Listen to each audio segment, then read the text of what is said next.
राम सिया राम सिया राम। सबको प्रणाम करता हूँ और आपका प्रेम बना रहे इसकी कामना करता हूँ। अब 5 मिनट का समय, कुछ औपचारिकताएं होती हैं, उसको पूरा करेंगे। और जिनको ध्यान के प्रथम सत्र में आना है, वो अगर नाम न लिखा पाए हों तो भूषण जी को या मोहित का नंबर आपके पास है, उनको फ़ोन कर सकते हैं। फ़ोन से पहले सूचना देनी पड़ेगी, तभी उसमें से सिलेक्शन होगा कि इस बार आपको आना है, इस बार आपको नहीं आना है। सालासर धाम विकास समिति के संयोजक श्रीमान कुलभूषण जी से निवेदन है, वो अपना 2 शब्द रखना चाहते हैं। भक्त बड़ो भगवान से, रामायण है प्रमाण, रामचंद्र पुल बांध गए, कूद गयो हनुमान। ऐसी ही राम जी की कृपा है। मुझे जिस समय कैलाश जी ने ये विचार बतलाया कि सालासर में हम राम कथा कराना चाहते हैं, मैं समझ गया बाबा की कृपा हो गई हम पर। अरे हनुमंत धाम, हनुमान जी का धाम और राम कथा और विजय कौशल जी के द्वारा और हमारे परिसर में ऐसा सौभाग्य कहाँ मिलता है। यही तो कृपा है हमारे ऊपर भगवान की। मैं हनुमान जी को नमन करता हूँ। आप सबको सालासर धाम विकास समिति से की तरफ से यहाँ पधारने के लिए धन्यवाद करता हूँ। धन्यवाद।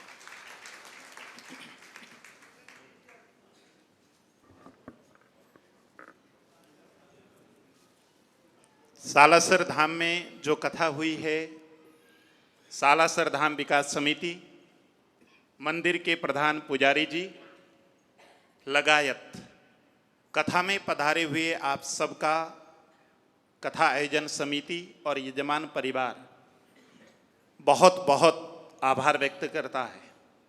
साथ ही 2-3 सूचनाएं हैं। अभी आरती के बाद जो भोजन होगा, भोजन के बाद जिन भी बंधुओं को यहाँ से जाना है बस के द्वारा, वे बंधु अपना रास्ते का भोजन और प्रसाद के डब्बे, उन सब के जो बस से यात्रा करेंगे, उन सब के प्रसाद और भोजन के डब्बे बस में पहुँच चुके हैं। इसलिए आप लोगों से निवेदन है कि आप लोग यहाँ पर जो डब्बे बटेंगे या भोजन जो दिया जाएगा घर में ले जाने के लिए, रास्ते के लिए, वो कृपया यहाँ से ना लें। केवल बस के द्वारा जो जाएंगे उनका प्रसाद बस में ही उपलब्ध है। शेष लोग यहाँ से कैलाश जी यहाँ पर बैठे होंगे काउंटर में, उनसे ले सकते हैं। प्रसाद भी उसमें है और भोजन का भी डब्बा उसमें मिलेगा। बस कथा के बाद भोजन यहाँ करके ही सब लोग जाएंगे। बस आरती के लिए यजमान परिवार आगे की तरफ आ जाएंगे और श्रीमान कुलभूषण जी और मंदिर के हमारे महाराज जी जो हैं प्रमुख पुजारी जी, उनसे भी आग्रह है कि आरती के लिए। हे राजा राम तेरी आरती उतारूं, आरती उतारूं मैं तो तन मन वारूं।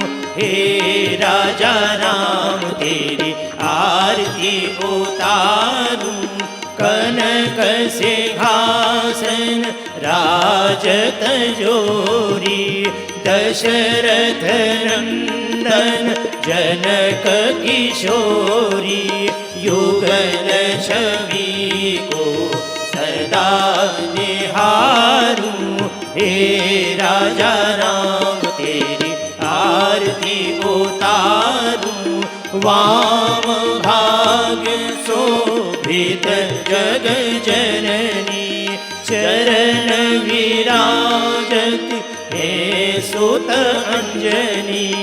इन चरणों में जीवन वारूं, हे राजा राम तेरी आरती उतारूं। चरणों से निकली गंगा प्यारी, पावन करती है दुनिया सारी। इन चरणों को सदा पखारूं।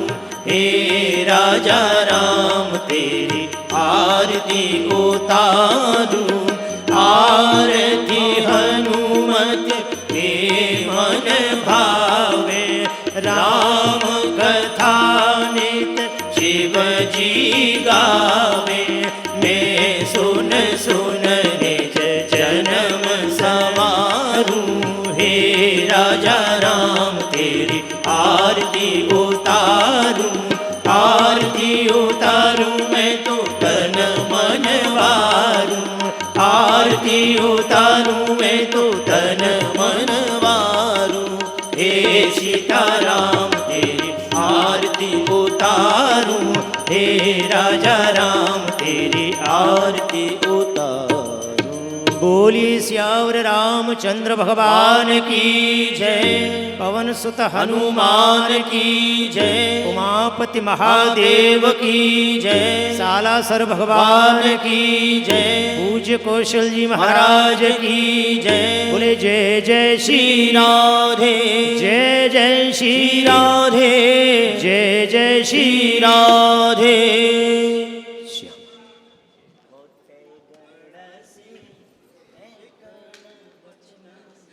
दोनों का गाना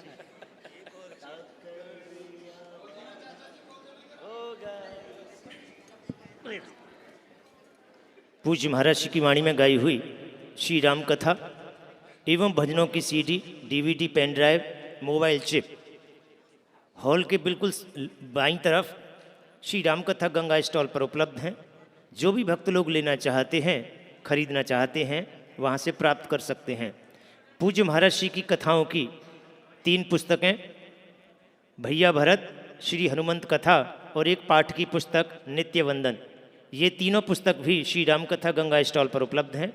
जो भी भक्त लोग लेना चाहते हैं वहाँ से प्राप्त कर सकते हैं, ले सकते हैं। धन्यवाद।